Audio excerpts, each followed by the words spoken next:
পানি ভেতর পিছনে ঝাড় দিতেন।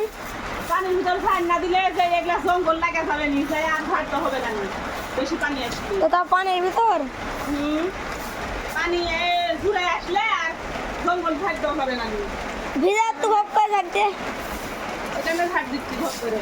আর ওই যে বালতি পেঁচা থুতি ওই দেওয়ার পানি ধরার জন্যে, বৃষ্টির পানি দিয়ে ভাত রাঁধলে ভাত সেই সাদা হবে, ঝরঝরে হবে, আর ভাত আলাবে না, মানে নষ্ট হবে না। আমরা গ্রামের ভাষা আলাই না বলি, ভাত নষ্ট হবে না। তাই জন্য বৃষ্টির পানি ধরে বৃষ্টির পানি দিয়ে আমরা ভাত রান্না করি। সকালবেলা উঠে ঝাড় দেওয়া হয়নি, দেরি হয়ে গেছে, আর এখন পানিও চলে আসছে। ওই জন্য ঝাড় দিচ্ছি। পানি বেশি হলে এই জঙ্গল আর পাবে না।